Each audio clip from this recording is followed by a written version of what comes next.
Hi everyone, Maxine here with Tink and I Treasures. Welcome back to my studio. So today is part 2 of our LapBook with a Purpose project. And I have to point out some things that I didn't quite do right. And I've had to make adjustments since.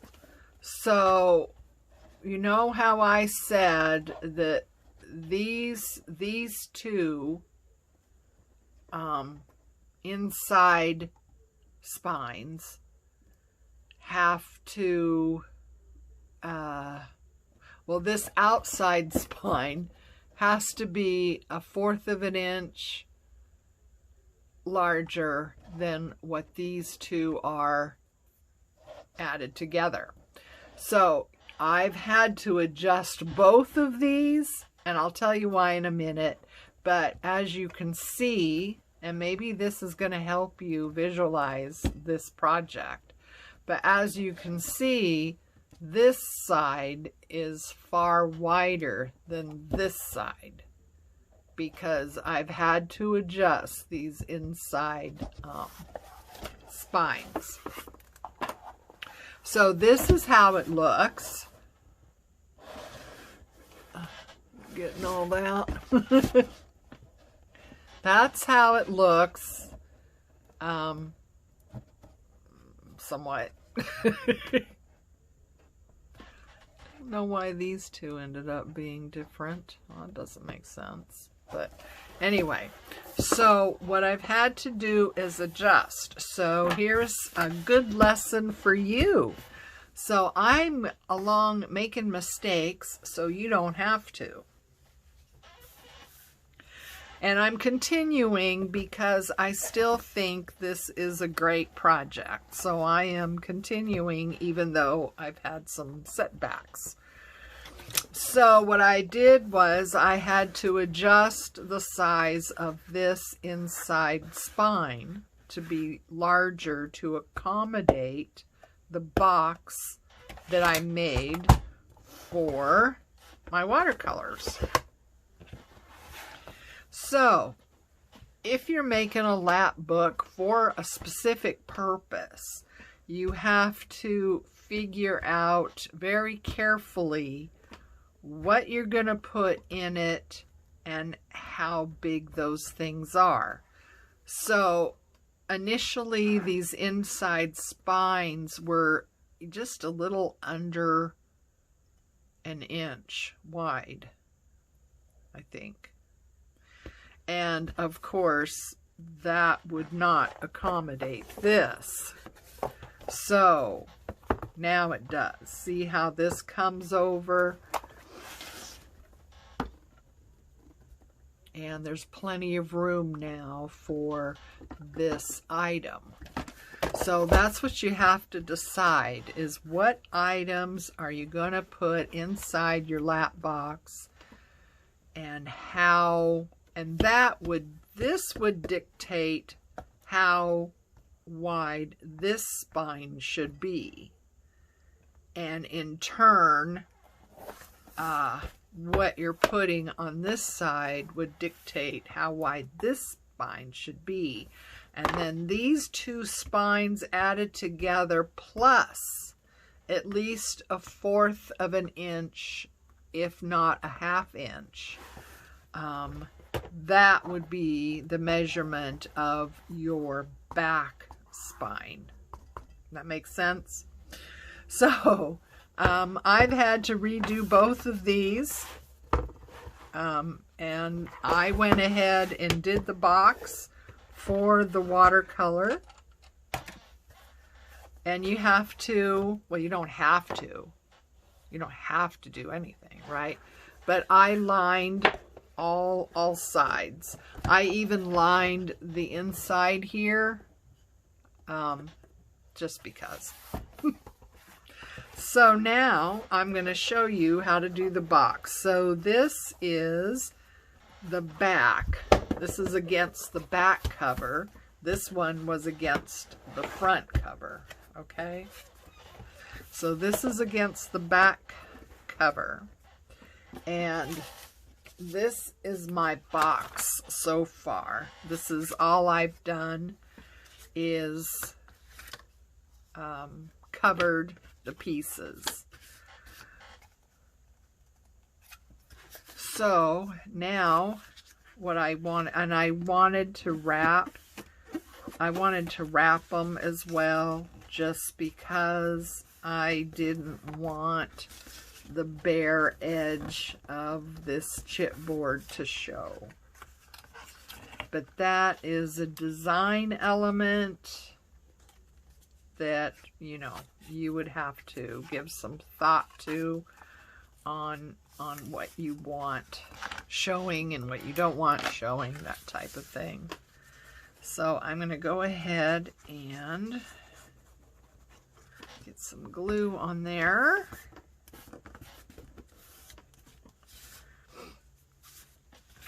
I always do the two long sides first. I don't know why. I don't think there's any particular reason. That's just the way I've always done it. So I hope everyone is having a good day. Are you gonna give this project a go? And if so, what purpose are you going to make one for? Leave it in the comments for everyone to see.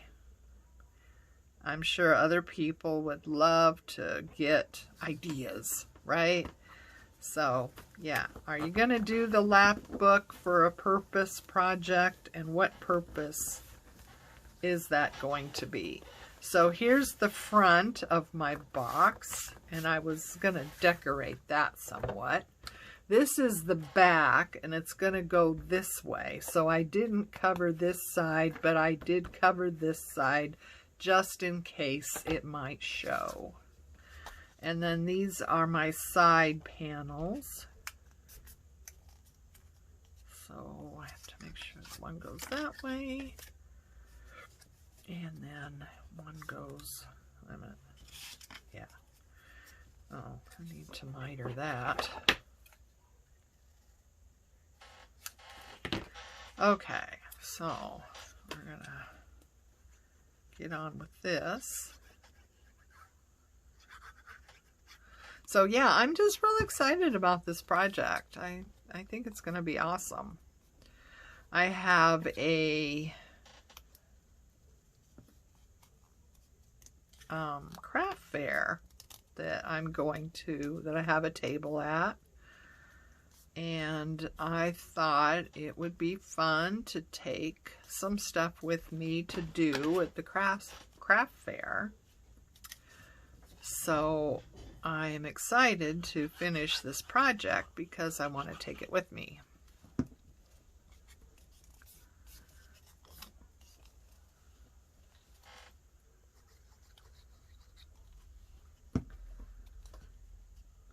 Okay, so those are done. And then this is my bottom. So you have to cut, well, you don't have, like I said, you don't have to, but I chose to cover the bottom. I'm not going to do that one. I chose to cover the bottom of the box as well. So just because, and I had forgot about doing the bottom, and the LapBook was laying on my table and I could see the bottom of the box, and you know, it wasn't covered, and I thought, oh, well, I don't like that. So I covered it. It's easier to cover it now than later. You know what I mean?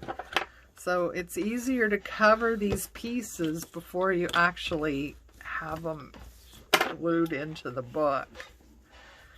All right, so here is our box, and I don't know if you've never made a box before.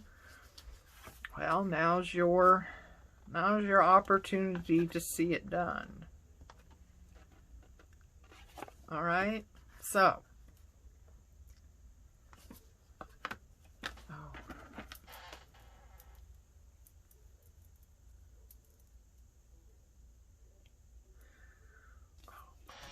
Uh-oh. Ooh, boy, that does not take any time at all to start drying out, does it? Oh, and the black tape that I used is this, which I just now run out of. That's the end of it. I've had this for quite a while. I think it's bookbinding tape. I'm pretty sure I probably got it on Amazon, but I've had it for a very long time. So, all right. So here's the front. I'm going to put it down like that. And then this side. So I'm going to use my fabric tack for this project because I think it might have a little bit stronger holding power.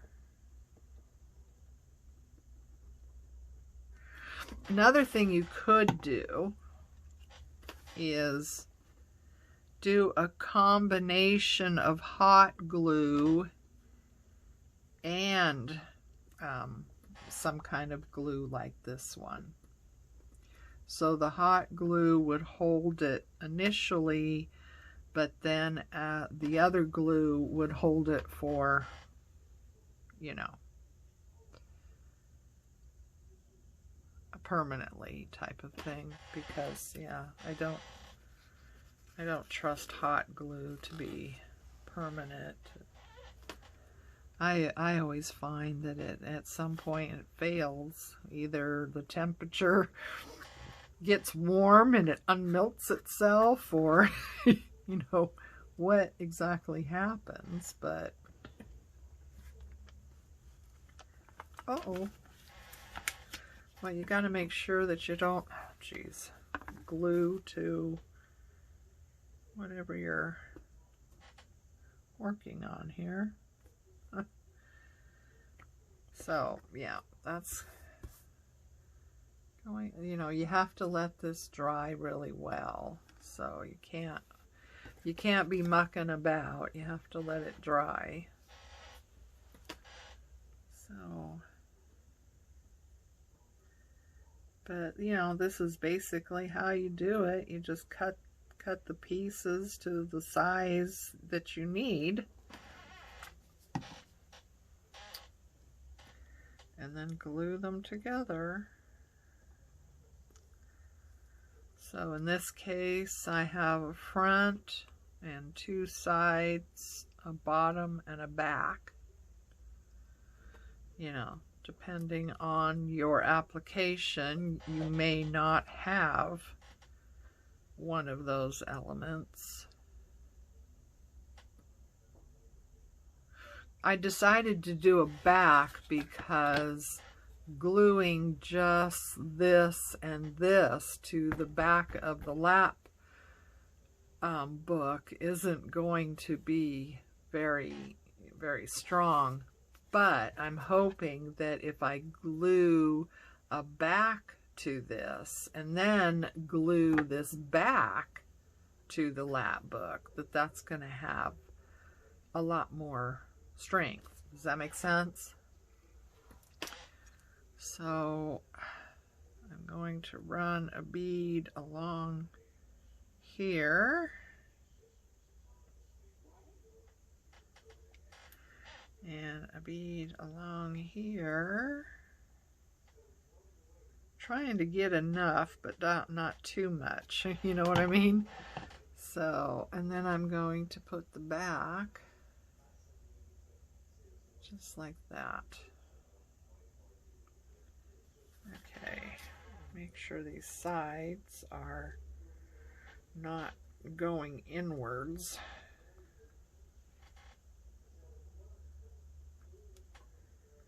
Okay, right? Yeah. So, and then I have the bottom piece that I'm just going to glue right on here like that. And then the whole thing is going to be glued into the lap book. I'm going to let that dry.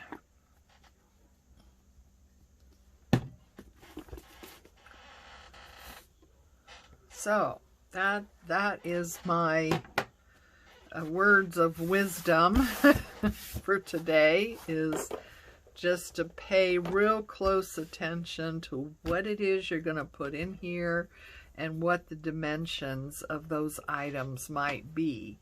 And then use that to figure out these two inside spines, and those together will dictate the size of the back spine, and then you can, you know, go from there. But this gives you an idea, and why these inside panels are cut a little bit shorter than these outside panels, is because if they were the same length, they would be hitting the back. Does that make sense? So as it is, we have clearance in the back that just makes the whole thing a little bit better. I don't know why this panel here is shorter than this panel, though.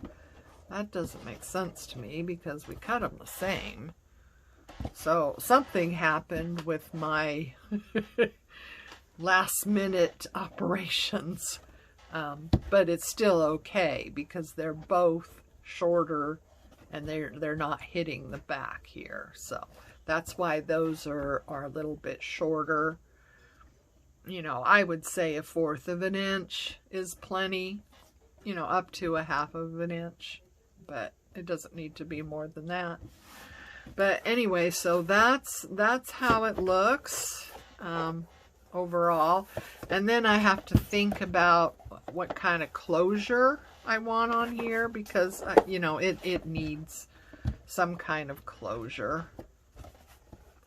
So I have to think about that. And it might be a good idea to think about that on the early side.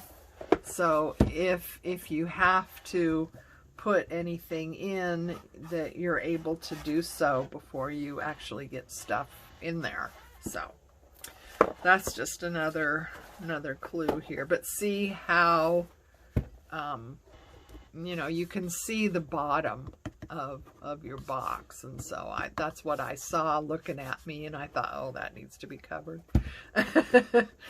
But yeah, but you know, it's not perfect, but it's just for me, so you know, I'm not too concerned about it. I'm not going to be too precious about it. But you know, when we say that a lot, don't we? I hear crafters all the time say, well, this isn't perfect, but it's just for me, so it's fine. You know, where we would, I mean, if I was making this for someone, I would have scrapped the whole thing and started over again. You know, I wouldn't have tried to piece it together or fix it like I have, but you know, it's just for me. So but anyway, so that is the second half of this, and the third part, I'm sure, will be just finishing it up and seeing what I've done with the closure and that kind of thing. So yeah, please like and subscribe. Please share this video with somebody you think might enjoy it, and please leave a comment and let everyone know, are you going to make a LapBook with a purpose, and what is that purpose going to be? I think everyone would be very interested in hearing, you know, everyone's inspiration on this. So until next time, take care of you, love each other, and I'll see you again. Bye.